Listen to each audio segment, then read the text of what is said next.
Dobrze, więc tak jak zostałem zapowiedziany, spróbuję, w zasadzie nie wiem, czy odpowiem na to pytanie, czy na nie nie odpowiem, bo chyba sam do końca nie jestem zdecydowany, czy je jednak patchować, czy nie patchować, natomiast przedyskutuję tu szereg tematów i szereg problemów, z którymi się spotkałem i zasadniczo przedstawię Wam, dlaczego w ogóle zadałem sobie takie pytanie, czy je patchować, czy nie patchować. Pierwsza rzecz, skąd się w ogóle biorą te podatności? I ja powiem tak, jak studiowałem na Politechnice Warszawskiej na Wydziale Mechatroniki, to my bodajże na drugim roku, albo nawet na pierwszym mieliśmy zajęcia z programowania. Wtedy uczyliśmy się programować i jako, że już jestem, chociaż ciężko mi się do tego przyznać, ale już leciwy, to my programowaliśmy w Pascalu. W Pascalu była taka jedna rzecz, którą zawsze trzeba było dodać w kodzie, czyli begin i end. I pamiętam wykładowcę, który przyszedł na pierwsze zajęcia i powiedział do nas taką jedną rzecz, która zapadła mi bardzo w pamięć. Kod, który zawiera więcej niż dwie linie, na pewno zawiera błąd. Czyli tylko begin i end nie zawiera błędu. I teraz skąd się biorą te podatności? Jeżeli kod, który zawiera więcej niż dwie linie, na pewno zawiera błąd, to ile zawiera błędów kod, który ma 1000 linii, dziesiątki tysięcy linii albo setki tysięcy linii? Mnóstwo błędów. Nie do wyłapania. Każdy, kto programował, wie, że jeżeli napisał jakiś program dzisiaj, a za rok na niego spojrzy, to sobie myśli, Jezu, jakie ja bzdury tam napisałem w ogóle. Zrobiłbym to zupełnie inaczej, popełniłem bardzo wiele błędów. I później te błędy poprawia. Więc stąd się biorą podatności. No, ci producenci nie chcą zamieszczać podatności, nie chcą, żeby ich systemy były podatne, nie chcą, żeby ich soft zawierał błędy, ale tego się nie da zrobić, ponieważ mimo, że wdrożą proces testowania, przeglądania kodu, możemy go 10 razy przeglądać, tak jak z czytaniem tekstu. Ja sobie przypomnę, że jak dostaję na przykład tekst do przejrzenia, przeglądam go, wyłapuję jakieś błędy, wydaje mi się, że już jest wyczyszczony, robię drugi przegląd, znajduję kolejne błędy, wydaje mi się, że jest wyczyszczony i tak dalej, i tak dalej. To po polsku pisany tekst, prosty, wyłapuje błędy, to w kodzie jest podobnie. Będą te błędy i niestety będą się powtarzać. Stąd się biorą, w mojej ocenie, te podatności. Z tej definicji, którą warto zapamiętać. Jeżeli zawiera więcej niż dwie linie w Pascalu, na pewno zawiera błąd. Teraz tak, wrzuciłem, może nie są to najświeższe dane, ale nie byłem w stanie znaleźć za 2023 rok informacje o ilościach tych podatności. Teraz znowu zadajmy sobie pytanie, dlaczego z roku na rok ta ilość podatności rośnie? Czy wcześniej ich nie było? No nie, absolutnie te podatności były, tylko że w tej chwili firmy, pierwsza rzecz, firmy, które są producentami czy softu, oprogramowania, czy urządzeń, na które produkują firmware'y, prowadzą własne działania zmierzające do wykrywania tych podatności. A druga rzecz, no jest bardzo dużo narzędzi i bardzo dużo ludzi, którzy posiadają coraz większą wiedzę. Są te całe programy bug bounty, które powodują, że te podatności są wykrywane. Także to, że w 2019 mieliśmy 438, to nie znaczy, że ich było tylko 438, tylko tyle wykryto. A to, że w 2022 mamy 2170, tyle ich wykryto. Podejrzewam, że jakbym miał teraz 2023-2024, jeszcze by było więcej. Bo ja co piątek dostaję biuletyn z podatnościami. I ja co piątek widzę, jak są publikowane świeże podatności na asety, które również mnie dotyczą.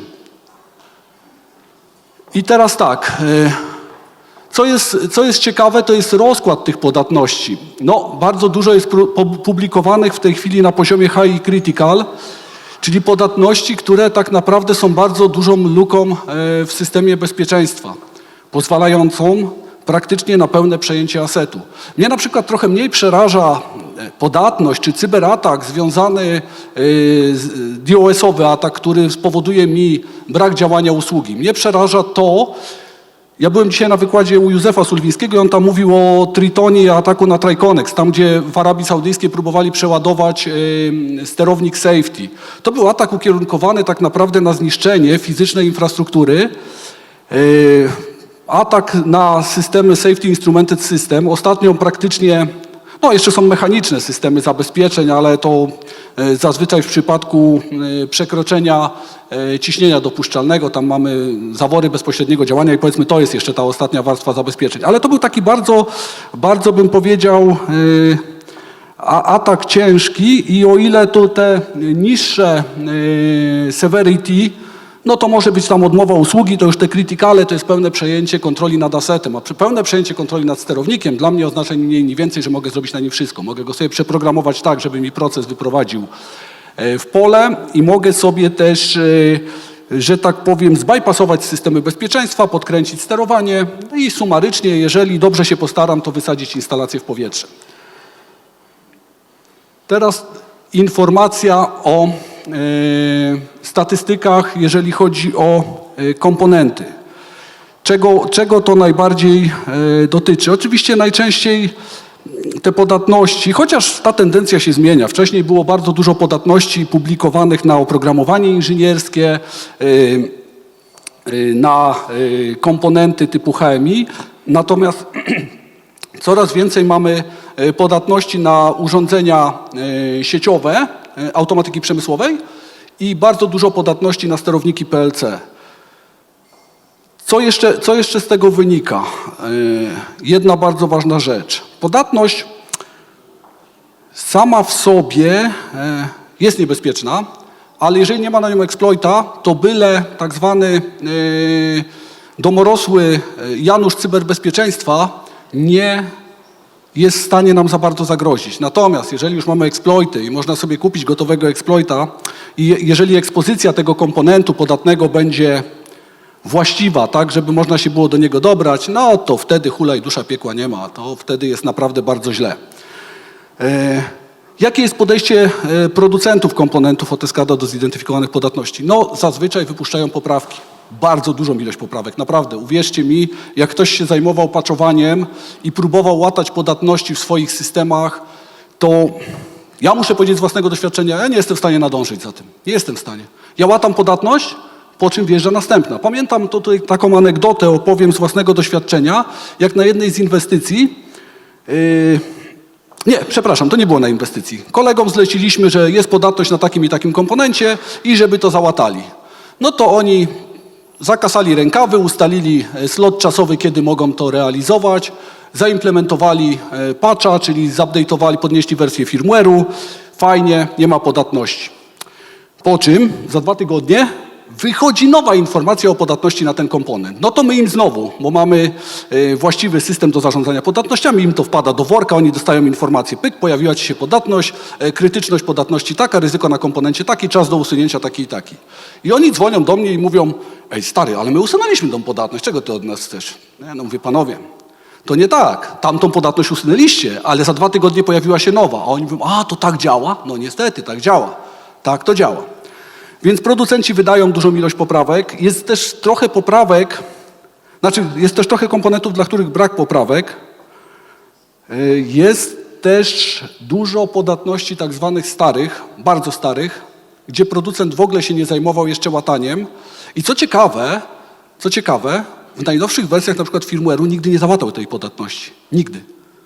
Nie wiem czemu, ale one dalej sobie leżą. My oczywiście też jako operator, jako że nam zależy na tym, żeby tych podatności nie było, zgłaszamy do producentów i oni często, gęsto dziękują nam i podejmują działania i w kolejnych wersjach próbują coś załatać.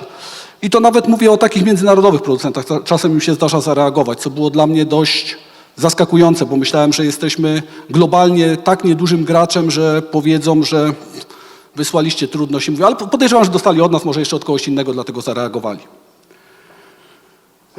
Teraz taka krótka informacja, też dość stara, leciwa, ale pokazuje jakby trendy top 5 producentów wydających notyfikacje o podatnościach. I tu na pierwszym miejscu zawsze, i myślę, że w tym roku też by się odbił Siemens. I teraz pytanie, dlaczego on się odbija, dlaczego ci producenci, a nie inni? Czy oni są gorsi niż inni? No, moim zdaniem nie. To polega tylko na tym, że są popularni. Każdy zna Siemensa. Każdy ma pralkę, nie wiem, to będzie sobie atakował. Ja wiem, że sterowniki PLC to coś innego, ale ten producent jest bardzo popularny w codziennym użytku. Schneidery się stają coraz bardziej popularne, bo gdybym ja na przykład dzisiaj jako Michał Karolak zgadał się z z kimś, kto się zna na elektronice i byśmy sobie zlutowali kawałek elektroniki, napisali jakiś firmware i zrobili sobie własny sterownik, to moglibyśmy powiedzieć, że jesteśmy najlepsi na świecie, bo nie mamy żadnej podatności, nie?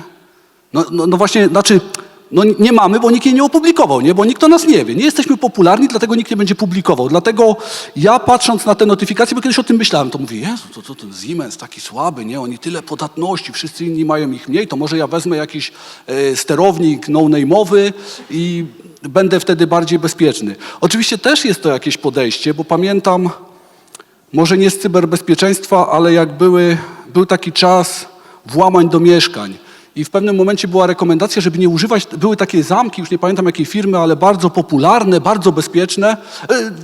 Nawet jeżeli nazwę usłyszę, to jej nie będę...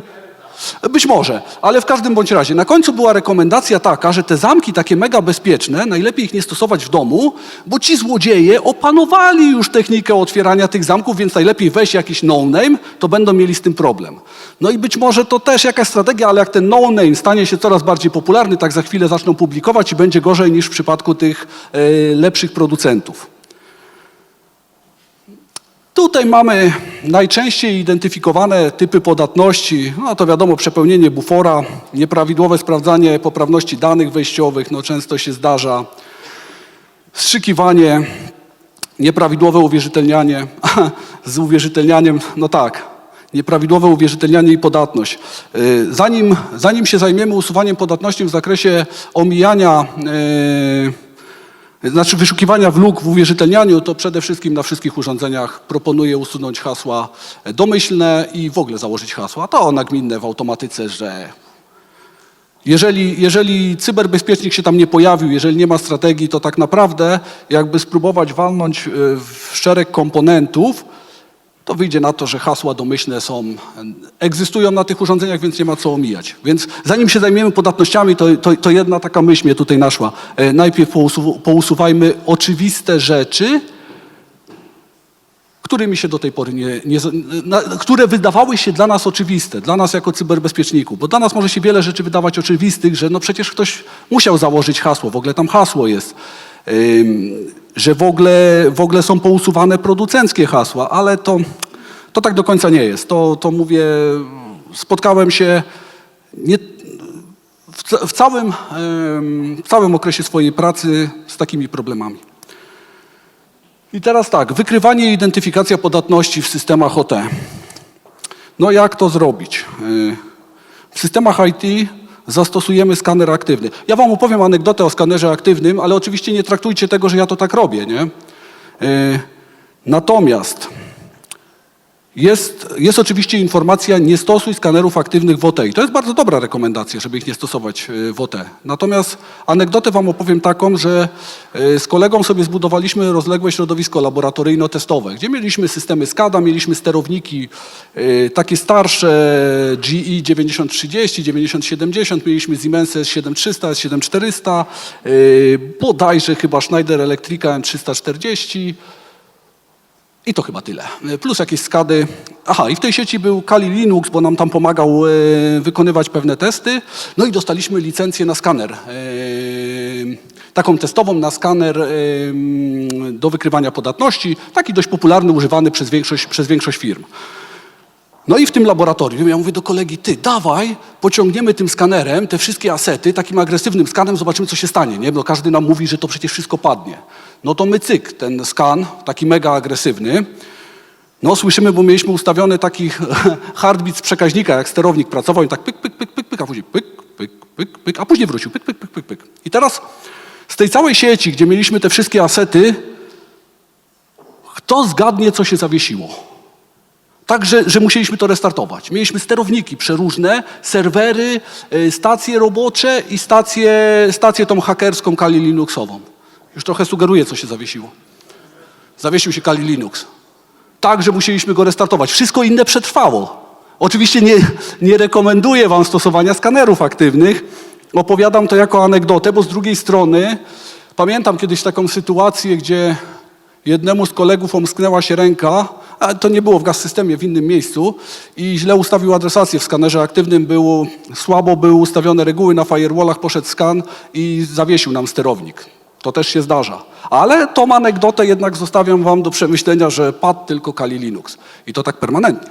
Musieliśmy go naprawdę praktycznie postawić od nowa, maszynę. Także to ciekawa sprawa. I teraz tak, jak w takim razie prawidłnie wykrywać te podatności? No, są systemy takie jak Network IDS-y, które pomagają nam identyfikować podatności. Tylko w Network IDS-ach jest jedna bardzo ważna sprawa. Mianowicie, jeżeli źle zostanie zrobione strojenie, bo duża ilość ludzi żyje w przeświadczeniu, że on weźmie taki boksik, wstawi sobie do sieci, to popracuje, nie wiem, tam dzień, dwa i ma fajnie obrobioną identyfikację asetów. To ja z własnego doświadczenia mogę powiedzieć, bo przetestowałem takich urządzeń mnóstwo na bardzo rozbudowanym środowisku. I to też niektórzy ludzie w zakresie cyberbezpieczeństwa powiedzą, że jestem heretykiem. I też bym nie myślcie, znaczy nie przyjmujmy tego, że ja rekomenduję, żeby tak to stosować. Natomiast bez odpytywania aktywnego, tylko nie mówię o skanie aktywnym, nie, bo Network IDS-y w tej chwili mają natywne protokoły, żeby łączyć się z urządzeniami i delikatnie je tam miziają, żeby odpytać o pewne informacje, żeby ich nie zabić. Natomiast bez odpytywania aktywnego, po samym pasywnym snifowaniu wyszło straszne błoto. Straszne błoto, bo jeżeli ja dostaję informacje z Network IDS-a, nie będę się zastanawiał, czy to była realna wartość, ale podam wam, na czym polegał problem. Mam sterownik i on mi wykrywa, że on jest w wersji firmware'u 7.5, po czym my wchodzimy na stronę producenta, a najwyższa opublikowana wersja firmware'u to jest 5.4, nie? No to teraz, jeżeli podatności są opublikowane dla komponentów o firmware'ze poniżej 5.4, a u nas wykrywa 7.5, to Network IDS mi powie, nie masz tu podatności, bo on się pomylił, on nie wie, co to jest za aset tak naprawdę. Więc żeby to zadziałało dobrze, musimy je wystroić i mieć pewność, że to strojenie przyniosło nam wymierne skutki.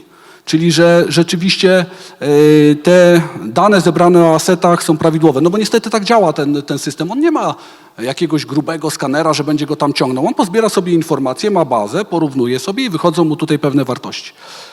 I takie wyrzuca. Ręczna weryfikacja baz podatności dla wybranych najbardziej krytycznych asetów. No właśnie, bo ilość podatności oraz ilość asetów może spowodować, że w pewnym momencie się poddacie. To znaczy, jeżeli macie dużą infrastrukturę i powiedzmy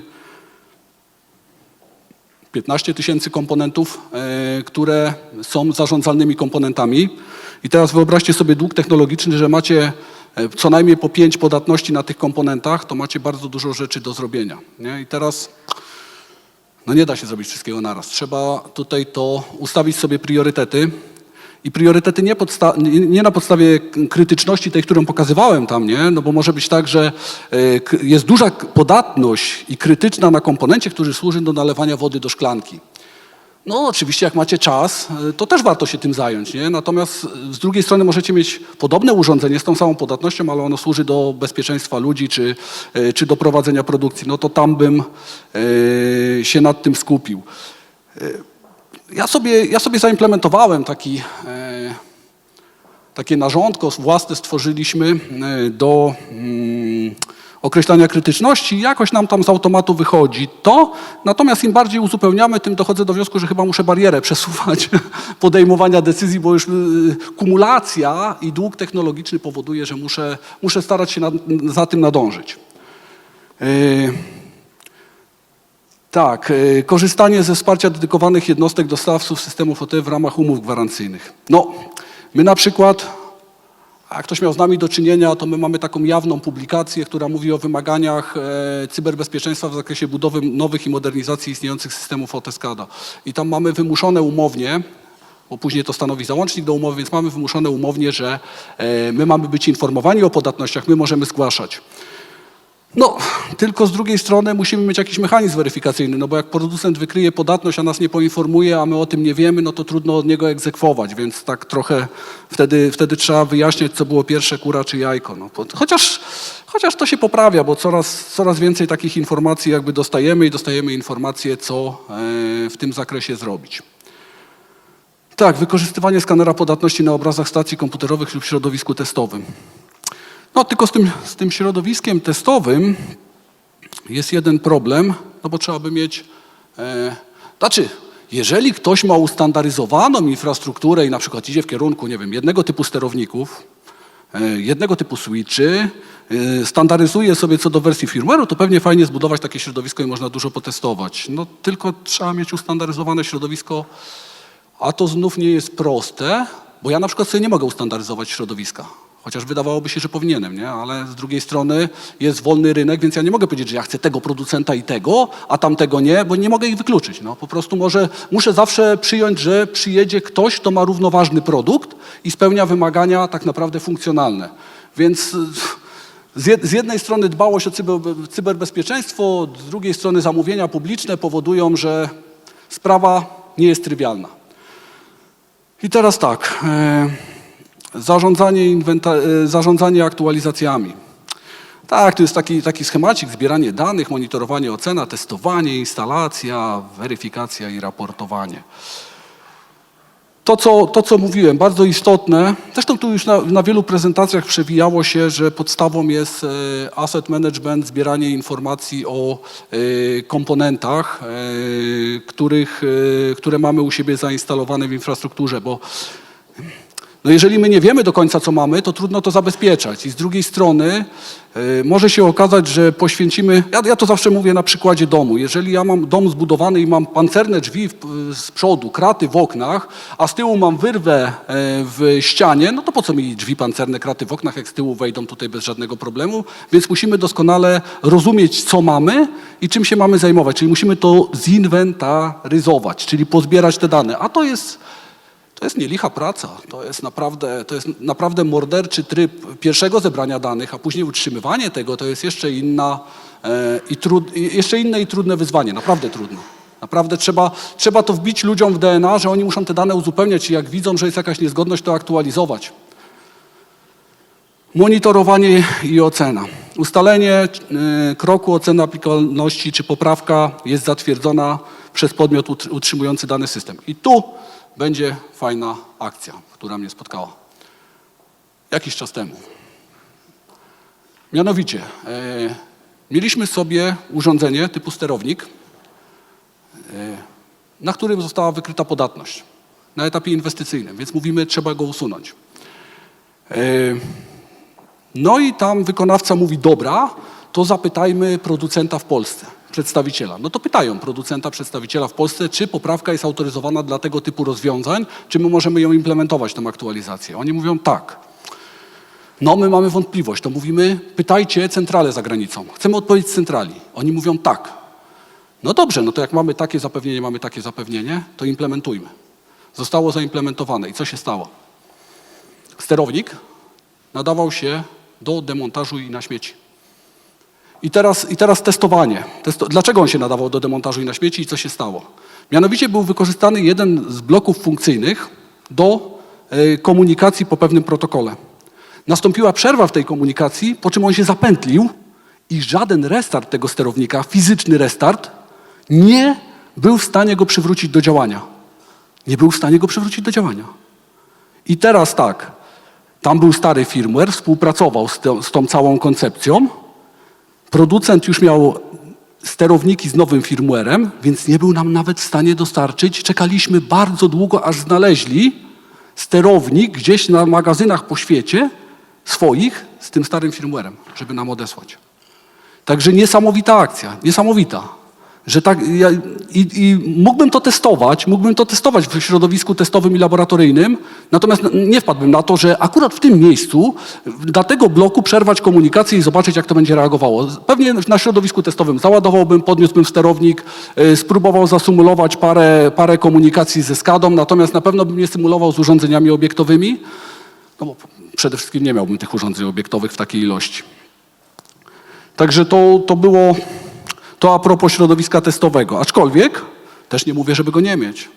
My budujemy naprawdę potężne środowisko testowe do różnych celów, natomiast jakby nie mając standaryzacji, no pewne rzeczy jesteśmy w stanie przetestować i pewnie i wykonujemy to i będziemy wykonywać, natomiast to nas w żaden sposób nie chroni przed tym, co się dzieje. Dlatego, co jest istotne przy tym łataniu podatności, żeby mieć możliwość odtworzenia. Ale żeby mieć możliwość odtworzenia, to w tym przypadku naszym potrzebny był hardware. Czyli zasadniczo trzeba by mieć zawsze zbackupowany hardware, żeby mieć możliwość odtworzenia tego, co mamy, ale żeby mieć zbackupowany hardware, to znowu wracam do tego, że warto było mieć standaryzację, wtedy łatwiej go backupować, bo inaczej trzeba bardzo dużą ilość gratów backupować.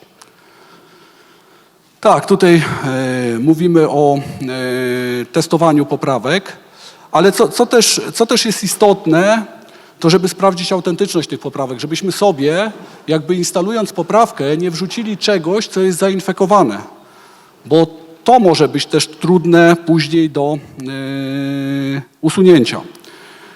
Natomiast w tej chwili rozmawialiśmy z jednym z takich dużych producentów. Czy czas mi już upływa? Bo jak pani przyniosła tą... Zaraz zobaczę, która godzina, bo sobie gadam i gadam. Nie umówiliśmy się na jakiś znak sygnał, ale dobrze, będę się zwijał. Tak, jeśli chodzi o producentów, to oni w tej chwili też już myślą nad tym, żeby wdrażać mechanizmy weryfikacji autentyczności poprawek. No, instalacja poprawek, no to wiadomo, jak się zainstaluje i zadziała, to dobrze. Weryfikacja i raportowanie, to co mówiłem. Trzeba wykonać dość spory test na tyle, na ile się da, ale później poddać jeszcze ten system takiej, bym powiedział, bliższej obserwacji, co się z nim dzieje po zainstalowaniu tych paczek. Dobra, ale teraz pytanie, dlaczego w ogóle jest ta informacja patchować czy nie patchować? Dlaczego ja sobie takie pytanie zadaję jako cyberbezpiecznik ODT? Ano, zadaję sobie takie pytanie z prostego względu, bo jeżeli ja mam podatność w systemie, która jest na poziomie critical i dojdzie do cyberataku, to wtedy kto jest winny? Ja. Bo nie spatchowałem. Każdy do mnie przyjdzie z góry, powie, no panie Michale, no kurczę, to pan wiedział o podatnościach, pan nie spatchował, mamy cyberatak. Ale teraz jest druga strona. Jak ja podejmę decyzję o patchowaniu i stanie się to, co mówiłem wam na tym przykładzie, czyli nagle przestaje coś działać, to oni mówią, no panie Michale, no to pan zainstalował poprawkę, a pan nie sprawdził, a teraz to nie działa i co my teraz zrobimy, dlaczego pan tego nie zweryfikował? Czyli my jako cyberbezpiecznicy codziennie stajemy przed takim dylematem. Implementować, nie implementować? No oczywiście idealnie by było mieć zbackupowane środowisko i móc sobie, że tak powiem, to przetestować i zweryfikować w pełni.